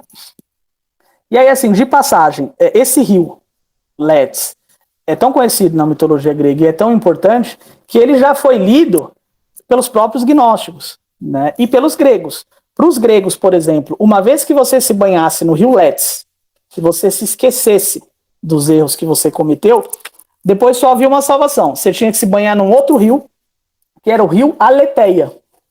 Aleteia é o rio da verdade, né? Aqui, não, na verdade, a Aleteia não era um rio em que você ia mergulhar. A Aleteia era a verdade com a qual você teria que se encontrar, né? Depois de você se purificar, de você se purgar dos seus erros. Tanto que Aleteia nada mais é do que Aletes. A palavra aletheia. Esse é um prefixo de negação. Né? E essa era a leitura que os gregos tinham. Depois do rio Letes, você entraria no rio, entre aspas, da verdade. E os gnósticos também fizeram uma interpretação. Quer dizer, você se banha, olha que importante, você se banha no rio Letes, e depois tinha um outro rio que se chamava Mnemosine, que era o rio da memória. Qual que é a ideia? Você entra no rio Letes e esquece os seus erros. Só que aí é no sentido que eu falei. Você praticamente esquece quem você é, porque os seus erros constituem, entre mil aspas, parte da sua biografia. E o que é o rio Mnemosine? Era um rio em que você ia lembrar-se de todas as coisas, não só dos seus erros. Ou seja, você se despersonaliza no rio Letes. O que o rio Mnemosine vai fazer? Você vai conseguir o conhecimento de Deus. Você vai ter a mesma mente que Deus tem. A consequência evidente disso é que você deixa de ser você. Ou seja, é a gotinha que caiu no oceano ou a chispa que caiu dentro da fogueira. Essa é a leitura que os gnósticos fazem desse mesmo rio que Dante usou, o rio Letes. Né? E aí vem a pergunta, o que Dante fez então? Né? E aí a gente já lê os versos, já lê a passagem. Ele criou um outro rio que não é nem remete à Aletheia grega, nem remete ao Mnemosine dos gnósticos, que é o rio Eunoé. Eunoé é o nome de uma ninfa, mas no modo como o Dante usa, consta como um neologismo, quer dizer, uma palavra que ele inventou, porque ele muda o sentido. Em grego, o que você tem com eu é bom. É um radical que significa bom. E esse Noé é o Noé de nous, né, que significa mente. Então, Viktor Frankl, por exemplo, alguns devem conhecer aqui, hoje a gente está muito disseminado no Brasil, ele vai dizer que existem neuroses nogênicas. Esse nogênico, o genes de origem, esse no é justamente esse mesmo nous, né, de mente. Então, eu Noé quer dizer o quê? Quer dizer uma mente boa. Esse foi o neologismo que Dante criou. Você se banha no rio Letz e depois você se banha no rio Eunoé. E se o rio Letz fez você se esquecer dos pecados já purgados, o rio Eunoé vai reforçar as boas ações da sua vida. Esse é o ponto fundamental. Quer dizer, você não vai se despersonalizar. Não é uma mnemosine, né? Um outro tipo de memória em que você descobre que você é Deus, que você se desprendeu de um Deus impessoal e etc. Não, é a sua individualidade. Então, ele acaba usando o rio Letz como um artifício poético. Ele não está dizendo que você vai se esquecer dos seus pecados e aí você esquece quem você foi para entrar no céu. Não, você entra no céu integralmente. É verdade que os seus pecados precisam ficar de fora, purgados e esquecidos, inclusive. É um ponto teológico. Mas imediatamente ele cria um outro rio para reforçar, né? O rio Eunoé é aquele que reforça suas boas ações. Quer dizer, as boas ações minha, do Elton, de cada um de nós, são o que constituem a nossa pessoa. E se eu levo elas junto comigo, então sou eu que estou no céu. Quer dizer, isso é um céu católico, né? A casa do Pai tem muitas moradas, como já dizia o nosso Senhor. Então vamos ler as passagens, mas só dessa leitura a gente já vê, antes de ler os versos, a interpretação que a gente fez agora. Não é um processo de despersonalização. Quer dizer, você vai continuar sendo quem você é, você vai entrar no rio Noé e aquilo vai reforçar suas boas ações. E aí vamos ver a maravilha de como ele retrata isso. Primeiro, o canto 28 do Purgatório. A gente vai do verso 127 ao 135. Aqui neste álveo que ora vês, se encana a memória do pecado desvanece, aviva a outra, a da virtude humana. Ele está falando dos dois rios, né? Se um rio, né, faz o pecado desvanecer, o outro aviva a virtude. Eletes, se por ela o mal se esquece. Eunoé quando lembra. Atuam quando o gosto de uma e de outro homem conhece. Quer dizer, quando os dois rios atuam. E um ponto interessante, os dois nascem da mesma fonte. Também tem isso na passagem do Purgatório. Os dois rios nascem da mesma fonte. Quer dizer, eles têm o mesmo propósito, né? E finaliza. Saber igual aos outros comparando, não existe ao desta água. Ao teu pedido, satisfação hei dado assim falando. Então, mostrando o poder dos rios. Aí, a outra passagem, também no Purgatório, só que aí o canto 33. Ou seja, já é o canto final, né? Eu vou ler do 127 ao 129, que é só uma estrofe, e do 142 ao 145, que também é só uma, então é bem curtinho. No canto 120, no verso 127, né? Eis eu Noé, que o curso há derivado, conduz-o-e, como sabes, o imergindo, seu coração alenta desmaiado. Quer dizer, ele vai ser mergulhado no rio e vai passar por esse processo de quase desmaio, né? Para ter o reforço das boas memórias. E aí, por fim, o que são aí os últimos versos do canto 33 do Purgatório. Como de plantas folhas renovadas, mais frescas na hastia mostram-se, mais belas, puro sair das águas consagradas, pronto a me alar as lúcidas estrelas.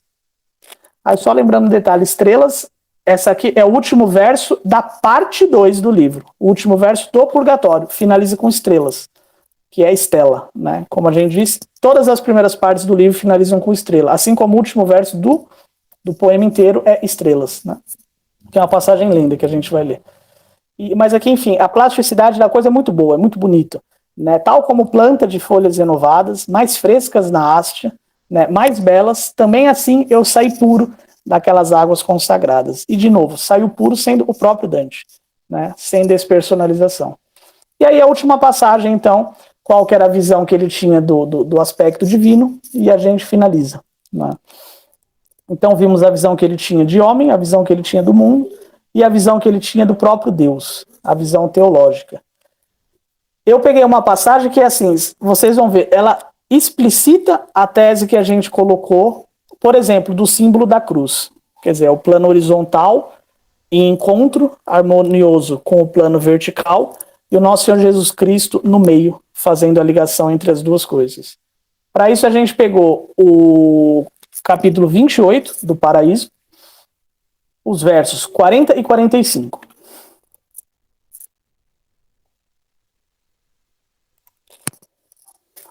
Tá dando para acompanhar?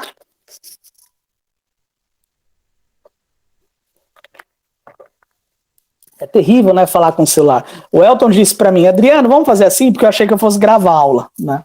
Um parêntese aqui de bastidores. Se você quiser, a gente conecta pelo Google Meet e você fala com pessoas reais, em vez de você ficar conversando com o celular que nem um louco. E eu imediatamente aderi à ideia. Eu falei, para mim é ótimo, é bem melhor, né? Não dá para fazer uma dinâmica de uma sala de aula, da gente conversar, mas já é bem melhor. Só de ver o rostinho de vocês aqui já é bem melhor para mim. Mas, enfim, agora é a última parte, então. Capítulo 28 do próprio Paraíso, versos 40 e 45. Mas Beatriz, que o enleio meu notava, daquele ponto, a Beatriz falando, daquele ponto o céu e a natureza estão na dependência, me falava. Olha o círculo mais próximo e a presteza, que tanto lhe acelera o movimento, de ardentíssimo amor, unge-o a viveza. Então está descrevendo, aqui eles já estão num círculo celeste que se chama primum mobile. Primum mobile quer dizer o primeiro móvel. Então ele foi subindo nas esferas celestes, o Dante. Vamos imaginar o contrário. Você tem a Santíssima Trindade, que é totalmente imaterial, né? Abaixo da Santíssima Trindade, quando Deus foi criar todas as coisas, a primeira manifestação que a gente tem é a do primum mobile. Quer dizer, primum mobile quer dizer primeiro móvel. Ou seja, a primeira instância móvel. Móvel quer dizer que ela já está no tempo e espaço. Então já começa a acontecer. Primeiro você tinha aquele ser absoluto na eternidade, que não tem tempo, não tem espaço, não tem medida, não tem matéria. A primeira manifestação da criação é o primum mobile. E Dante vai até lá.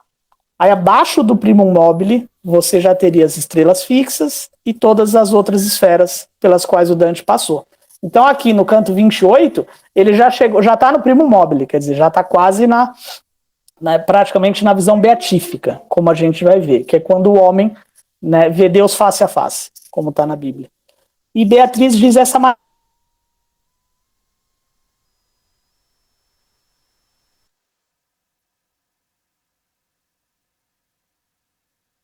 o céu e a natureza estão na dependência.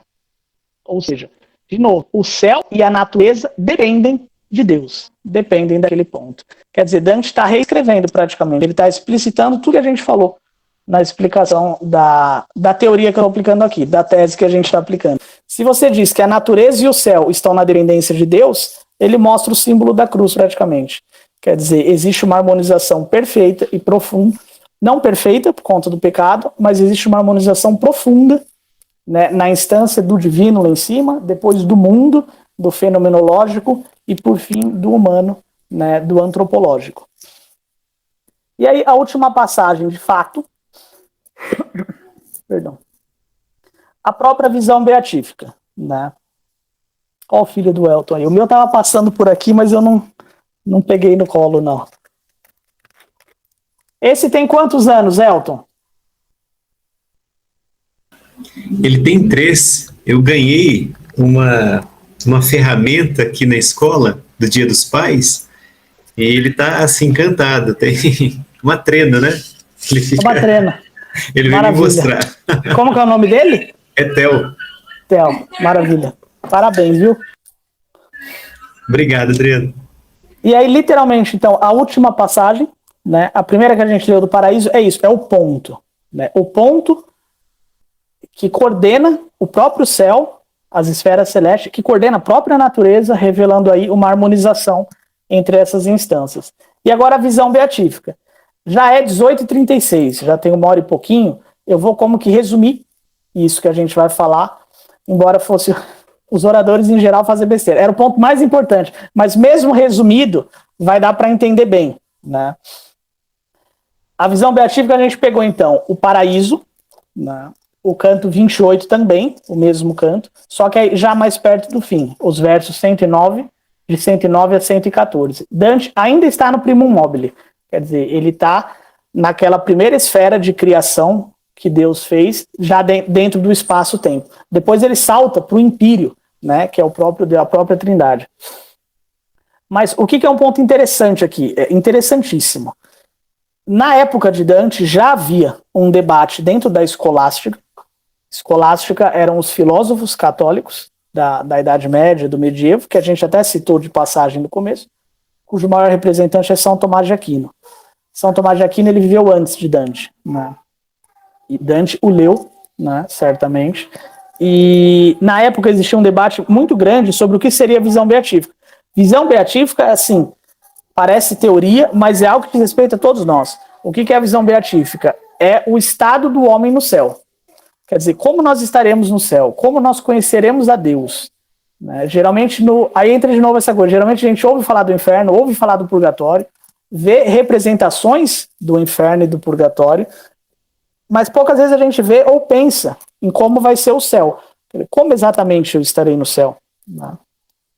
E essa discussão era muito grande já na época de Dante, e havia duas teorias principais. Uma era de que a gente veria a Deus por via do amor, e esse amor diz respeito à vontade. Aí, de novo, cuidado, parece muito lindo. Ai, que lindo, diante de Deus eu vou vê-lo na modalidade do amor. Mas era uma pegadinha, da qual a igreja se safou e a gnose não. Muitas correntes, inclusive protestantes, vão resgatar um elemento profundamente gnóstico e profundamente herético disso, que é a ideia de que a gente vê a Deus no céu por vias de amor. De novo, amor representa aqui a vontade. A outra visão ia dizer, não, no céu a gente vê a Deus por via da visão, por via da razão, do intelecto. Então não é a vontade que nos dá a conhecer a Deus. O que leva o homem a Deus é o intelecto, é a razão. E aí você tem, então, de um lado a visão como sendo a razão. A visão beatífica é um tipo de inteligência. E que curioso isso, porque hoje em dia a gente não pensa assim, né? Dante ele estava certíssimo. A gente vai ver que ele coloca, primeiro vem a visão de Deus, visão beatífica, que é a razão. Depois vem o amor. É claro que na experiência do céu tá tudo junto e o amor é transbordante, é um amor sem tamanho, né? Mas o mais específico, ele vai dizer, é a razão. E que ponto interessante. Quando Dante põe isso, não era dogma ainda. Esse ponto é realmente impressionante. Dante, de novo, ele não teria perdido a chance, se ele fosse um gnóstico, de dizer que maravilha, no céu é tudo amor, a gente vai ver Deus por via do amor. Ele não teria perdido essa chance, não era um dogma, ele não estava obrigado a dizer isso para não ser pego pela Inquisição, não. Outro ponto curioso ainda, esse canto, o canto 28, começa com ele falando de Beatriz, o canto é um hino ao amor, mas quando chega no ponto teológico, ele fala, aqui vamos ser maduro. Não é por via de amor que a gente vê Deus no céu. O amor vem depois. É por via da razão, da visão beatífica. Então ele mostra muita maturidade, muita serenidade. É no começo desse canto 28 que ele fala uma das passagens mais lindas, que eu digo que é o que a minha esposa fez comigo também, que ele vai dizer que a Beatriz emparaizou a alma dele. Esse emparaizou é um neologismo. Dante criou mais de 200 palavras. Metade do dicionário italiano é Dante, né? Igual Shakespeare com o inglês. Né? O homem criou metade do dicionário. Um dos neologismos dele é esse. Emparaizou vem de paraíso. Quer dizer, ele vai dizer que Beatriz, né, a grande, a perfeita, amada dele, emparaizou. Tornou a alma dele compatível com o paraíso. Né? Eu falei para minha esposa, quando eu a conheci, eu dizia para ela, na época de namoro, que ela era o meu primeiro raio de luz. E que eu falei isso porque eu não era Dante. Se eu fosse Dante, em vez de falar, você foi meu primeiro raio de luz na vida, depois veio a Virgem Santíssima, né, a igreja, eu teria dito, você emparaizou minha mente se eu fosse Dante. Né? E aí, voltando para o ponto, mesmo ele tendo iniciado o canto assim, no ponto teológico fundamental, e de novo, não era um dogma, mas ele ficou junto com Tomás de Aquino, ele ficou junto com a verdade da igreja, que ainda não era um dogma declarado. E aí, assim, hoje a gente tem uma imagem muito imperfeita do amor, da vontade, né, do coração. Eu queria até ler uma passagem de Mateus, capítulo 15, versículo 19, em que fica muito claro que, assim, essa ideia romântica, né, de que ouça o seu coração, faça o que seu coração mandar, isso em absoluto não é uma ideia católica, nunca foi a convicção da igreja. O que distingue o homem dos animais selvagens, nós somos animais espirituais, o que nos distingue dos animais selvagens é o uso da razão, né? Quanto mais ordenada for a razão, aí sim, mais amor você vai ter, mais docilidade com o Espírito Santo você vai ter, mais santo você vai ser. O Cristo, ele é a segunda pessoa da Trindade. O Cristo, ele é o Logos, como o próprio João Evangelista fala, né? O Logos se fez carne. Quer dizer, Deus se comunica conosco através da inteligência. Imagina se fosse através da vontade, né? Santa Teresa d'Ávila fala que o próprio Cristo apareceu para ela um dia, fazendo parênteses aqui, e falou que o que mais o deixou ao nosso Senhor feliz foi o dia em que Santa Teresa não queria rezar, mas ela ficou ajoelhada diante do Santíssimo, contando os tijolinhos que tinham na parede da igreja. Quer dizer, ela não queria fazer aquilo, porque ela fez, gerou um mérito muito grande perante o nosso Senhor Jesus Cristo. Então, de novo, é a razão, não é a vontade. E a passagem de Mateus 15:19 coloca, é o nosso Senhor Jesus Cristo falando, porque do coração é que procedem os maus intentos, homicídios, adultérios, imoralidades, roubos, falsos testemunhos, calúnias, blasfêmias, ou tanto de coisas que Jesus vai ensinar. Tudo isso nasce de onde? Nasce do coração. Então, quer dizer, será que, como se diz hoje, modernamente, contemporaneamente, siga a voz do seu coração, ouça o seu coração, isso já são influências de um mundo pagão, de um mundo paganizado, que realmente assim, não está de acordo com a doutrina, com a sã doutrina da igreja. Né? E aí eu trago uma outra passagem do Concílio de Trento. O Concílio de Trento é a contra-reforma. É a resposta que a igreja dá ao movimento do Martinho Lutero, a reforma. O Concílio de Trento ele vai responder a sola fidei, né? A convicção luterana de que a fé vem em primeiro lugar, e aí de novo, fé aqui remete a quê? Vontade, amor, né? O contrário da razão. O Concílio de Trento vai responder dizendo, de memória, não tenho a passagem exata aqui, mas é nessa linha. Todo aquele que disser que não é possível conhecer a Deus por meio da razão, seja anátema. Quer dizer, seja maldito. Que é uma fórmula que o próprio apóstolo Paulo fundou, né? Todo aquele que está contra nós é maldito, ele dizia.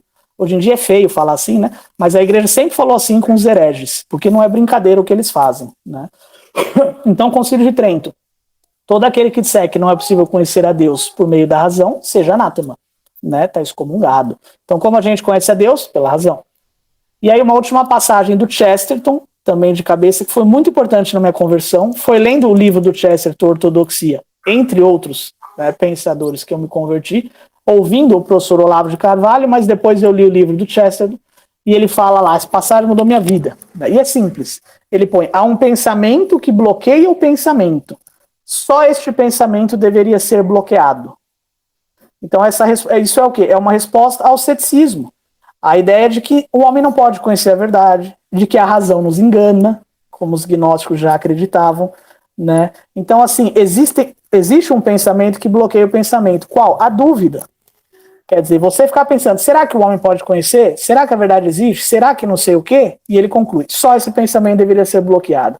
Quer dizer, se você bloqueia esse ceticismo, né, esse pessimismo, e se abre para uma experiência maior, você certamente vai encontrar Deus. E como eu estava mergulhado em ceticismo, pessimismo, ateísmo, etc., quando eu li, rasgou a minha inteligência, né? Mas fica só esse ponto, quer dizer, a ideia de que a vontade deva guiar o homem e não a razão, é assim, é o princípio da crise da modernidade, né? Na verdade, se a gente pudesse definir a modernidade e a contemporaneidade em uma única palavra, seria assim, é o primado da vontade, né? É o reino da vontade, faz o que tu queres, que há de ser o todo da lei, como dizia o Aleister Crowley, um gnóstico, né? E aí, assim, vamos então à passagem, né? Tendo feito essa observação, porque falar que Dante dá a visão, a razão, esse papel principal, pode parecer um exagero, pode parecer um desvio, então por isso que eu fiz esse apanhado. Não, Deus se revela, né, para nós por meio da razão. E aí, olha que maravilha o que Dante fez. Canto 28 do Paraíso, de 109 a 114. É bem curto, são 2 estrofes, né? 6 versos. Desta arte se conhece que se funda, é Beatriz explicando para ele. Ou São Bernardo, não lembro. Desta arte se conhece que se funda mais na visão celestial ventura do que no amor, a ação que vem segunda.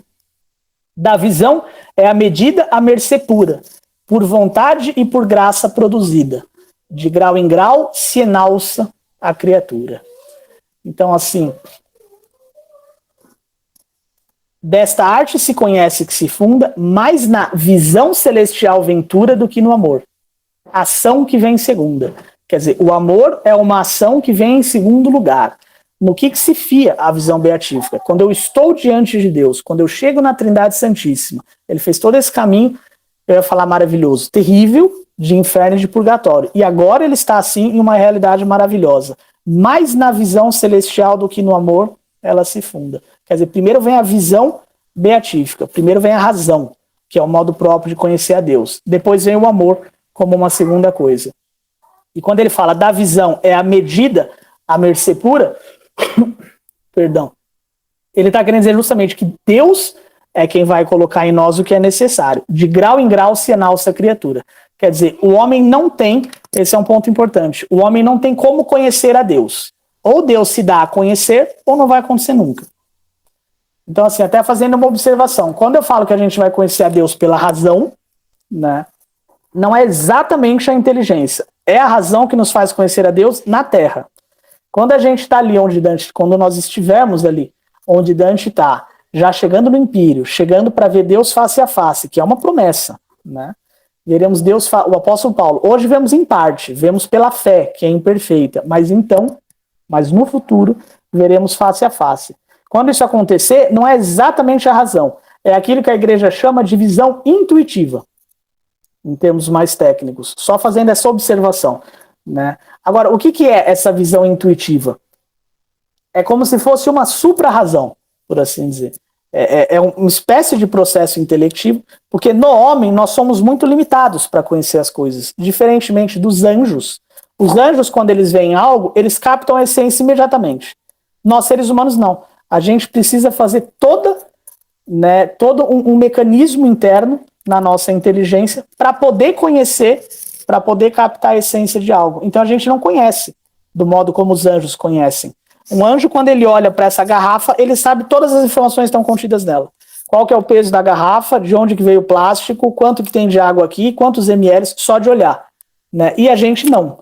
Então, por assim dizer, Deus vai permitir. O que é a visão intuitiva? É Deus permitindo que a gente consiga conhecer a Deus no céu, conhecendo a essência dele, algo que não nos é dado e que não é próprio do nosso modo de conhecer. Isso é a própria visão intuitiva, né?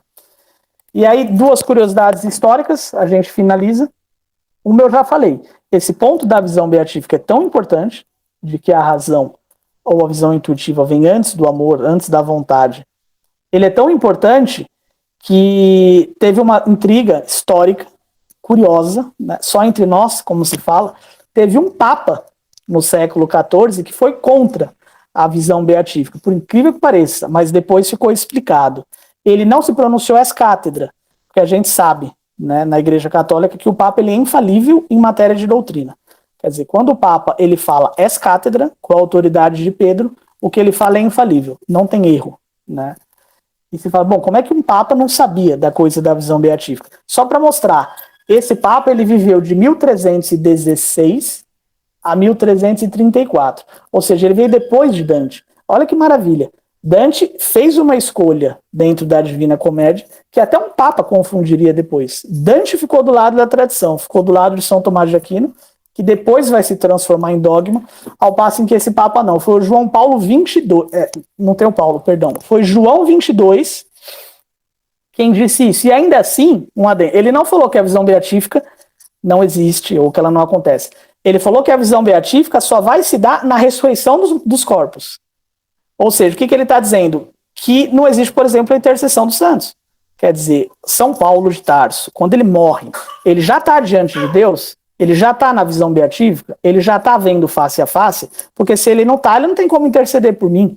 Então, assim, sempre foi convicção da igreja, pela tradição, que sim, que quando nós morremos, o corpo fica ali, né, na cova, mas a alma já vai diretamente para a visão beatífica. O que o Papa falou foi que, ele não falou que não existe a visão, ele falou que a visão só vai se dar na ressurreição dos corpos. Isso já foi um alvoroço na época, que para se ter ideia, é quase que uma anedota, né? O rei da França na época, o Filipe VI, ele falou para o Papa, que horror, né? Ou você retira o que você disse, ou eu vou queimá-lo. Quer dizer, um rei leigo, secular, falou para o Papa que ou ele corrigiria o erro que ele estava cometendo em matéria de doutrina, porque era a convicção da igreja, ou o rei ia queimá-lo, queimar o próprio Papa. Claro, a postura que ele tem não é a melhor postura, ele não deveria ter feito isso, mas a gente vê o zelo que seria normal um político ter, né, pela verdade. Se a gente for comparar com os políticos de hoje, realmente virou um circo. Né? Eles não têm zelo nem sequer pela moral básica, pela educação de berço. Mas esse era o zelo que se tinha. E aí, só para finalizar, enfim, virou dogma. Logo na sequência, veio um outro papa e baixou esse dogma para não ter mais dúvida. Quer dizer, a visão beatífica. Assim que a gente morre, já tem um juízo individual, falando em termos técnicos, e a gente vai ou para o inferno, ou para o purgatório, ou para o céu. E os grandes santos, os grandes e pequenos, né? Santa Teresinha do Menino Jesus também, estão simplesmente na visão beatífica, estão vendo Deus face a face. Primeiro, com o ato da inteligência, para a qual nosso Senhor Jesus se revela, e depois, então, isso se transforma na experiência total. Aí é a sabedoria de Deus, é a justiça de Deus, é o amor de Deus, é uma comunhão profunda com Ele. Né? E só mostrando, então, como esse ponto, né, que é essencial, demonstra qual era a visão que Dante tinha a respeito da divindade, e aqui cruza tudo, a respeito do mundo, da divindade e a respeito do homem. Quer dizer, no pós-morte, não só nós estaremos diante de um Deus, que é Pai, Filho e Espírito Santo, como nós seremos nós. Existe um papel fundamental da razão nesse processo, e a razão é o que garante a minha individualidade. Razão aqui, visão intuitiva, é o modo, por assim dizer, com que a filosofia e a teologia conseguem comprovar. O Elton, a Érica, a Isis, eu, Adriano, todos nós estaremos em pessoa diante de Deus, né, pessoalmente falando. E é isso. Essa é a exposição e a catolicidade de Dante. Aí, explicando o título, Dante Alighieri, né, o poeta do Empírio. O Empírio é esse último estágio dos círculos celestes, em que o homem se coloca diante da própria Trindade Santíssima, como pessoa, de modo insubstituível, intransferível. Eis tu